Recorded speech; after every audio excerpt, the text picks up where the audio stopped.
아이소 관련해서 이렇게 검색을 해봤는데요. 가치생각 발전소라는 블로그가 있네요. 아이소 도면이 갖고 있는 정보는 무엇일까? 아이소 도면을 직접 그려보자. 아이소 드로잉이란 아이소 드로잉은 아이소메트릭 드로잉을 의미하며 등각 투상도라고 합니다. 검색해 보면 축적 투상이라고도 하는데 등각 투상이 축척 투상의 한 종류라고 볼 수 있습니다. 이런 식으로 보면 이거를 저번에 했던 것 같은데 평면 종이에 평면의 선을 이용해서 3D 형식으로 표시한 거라고 하더라고요. 일단 이런 식으로 보시면 되고요. 왼쪽에 그림 보면 그냥 2D 형식으로 그려놓은 거고, 오른쪽에 빨간 선은 등각 투상도 형식으로 3D 형식으로 그려놓은 겁니다. 대략 이런 식이라고 보면 되고요. 이렇게 도면을 보면 도면이 하나 있네요. 이거에 대해서 설명 한번 해볼게요. 이거는 좀 전에 그 블로그에서 나온 도면인데요. 이 도면을 대략적으로 설명을 한번 해보겠습니다. 보시면 이렇게 돼 있잖아요. 근데 보통 북쪽을 이쪽으로 기준 확인합니다. 북쪽이 이쪽이 아닐 수도 있고요. 이 부분은 그냥 이렇다고 참고만 하시면 되고요. 이쪽이 북쪽, 이쪽이 남쪽, 이쪽이 동쪽, 이쪽이 동쪽, 이쪽이 서쪽, 이렇게 보시면 되고요. 그러면은 여기에서 라인이 시작된다고 봤을 때 오렌지가 2개 붙어 있죠, 양쪽으로. 그리고 이쪽으로 왔습니다. 동쪽으로 왔다가 북쪽으로 왔다가 동쪽으로 갔다가 밑으로 떨어졌어요. 높낮이가 달라졌고요. 그리고 다시 동쪽으로 쭉 갑니다. 동쪽으로 갔다가 위로 올라갔습니다. 높이가 위로 올라갔겠죠?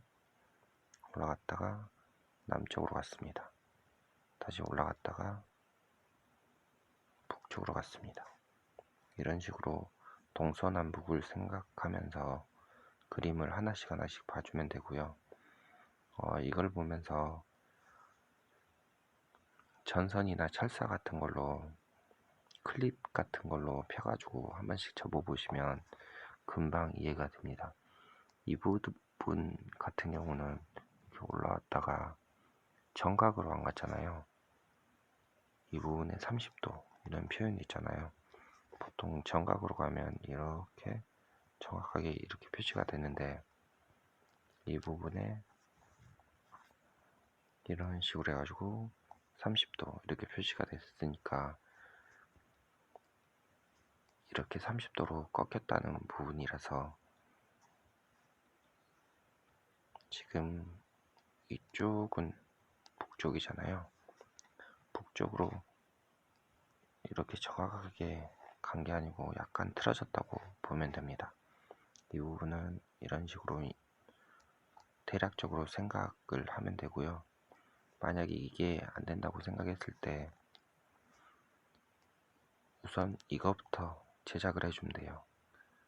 이 부분을 제작을 해주고, 이 부분 한 포인트 제작해주고, 이 부분을 한 포인트 제작해주고, 그리고 여기에서 이 부분 거리, 이 부분 거리 해가지고 각자 그 기억 각자로 이렇게 대보면 이 부분을 어떤 식으로 붙여야 될지 대략적으로 나옵니다. 그러니까 잘 모르는 것 같은 경우는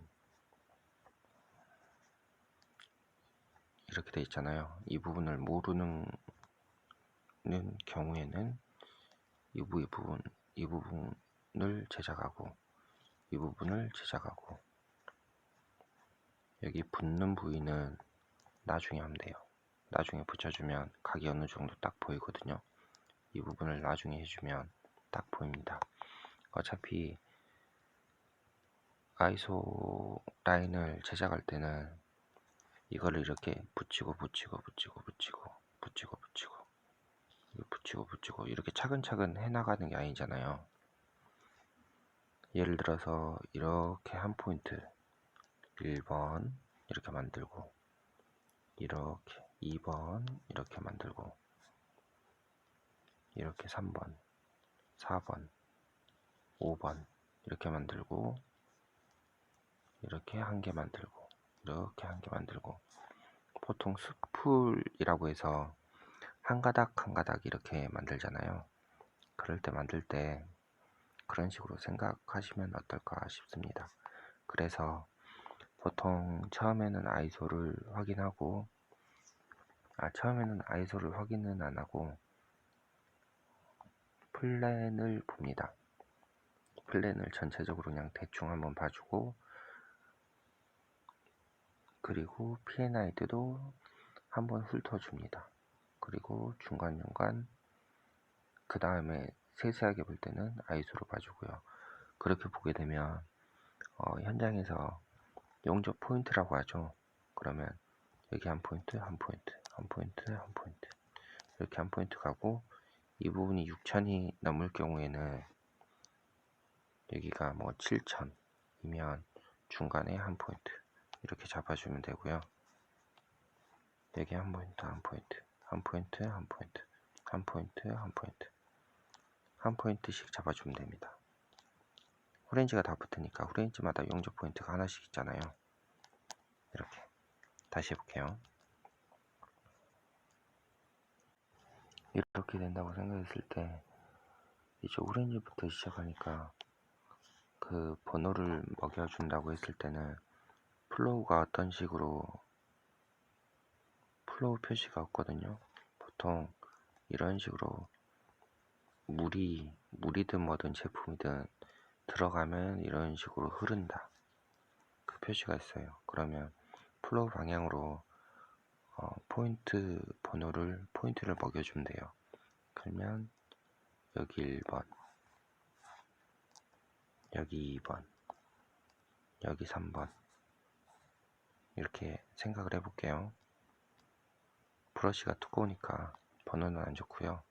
1번, 2번, 3번, 4번, 5번, 6번, 7번, 8번, 9번, 10번, 11번, 12번, 13번, 14번, 15번, 16번, 17번, 18번, 19번, 20번, 21번, 22번, 23번, 24번, 25번, 26번, 27번, 28번, 29번, 30번, 31번, 32번, 33번, 34번. 이 마지막은 다른 쪽을 표시한 거니까 상관없고요. 마지막 34라고 했습니까? 그러면 여기에서 작업을 하기 위해서는 34포인트의 용접이 필요합니다. 그리고 이 중간중간 뭐 밸브류가 있겠죠. 밸브를 조립하든가 해야겠죠. 이렇게 있다고 보면 돼요. 그러면 34포인트였습니까? 34포인트라고 하면 이거를 샵에서 제작할 때 어떤 식으로 쪼갤지 그 부분도 생각해야 돼요.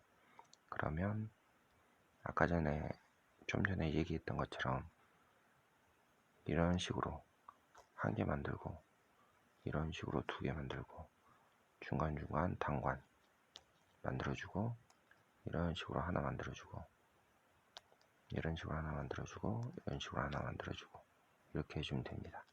그러면 여기까지 된다면 이거를 물량을 어떻게 뽑아야 될지도 나옵니다. 그러면 샵에서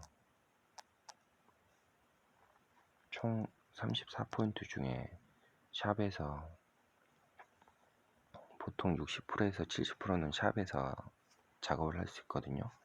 그러면 우선 34포인트라고 안 하고 30포인트라고 할게요. 편하게. 60%를 샵에서 제작한다고 하면 600, 6318 이렇게 되죠. 그러면 18포인트 지우고요. 18포인트는 샵에서 하고 필드는 12포인트는 필드에서 합니다. 그러면 이런 식으로 해서 물량을 뽑을 때는 이런 식으로 해주면 돼요. 그러면 18포인트니까 뭐 샵에서는 인치당 5만원, 그러면 18포인트 곱하기 5만원 이렇게 하면 되겠죠.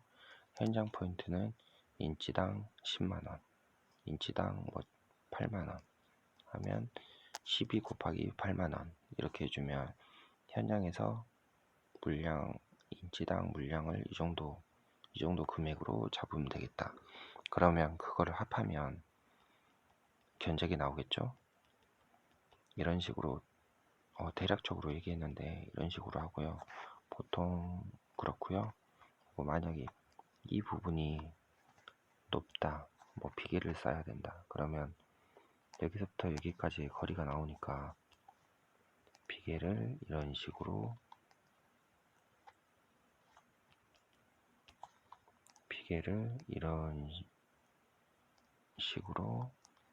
한 포인트 쏴준다.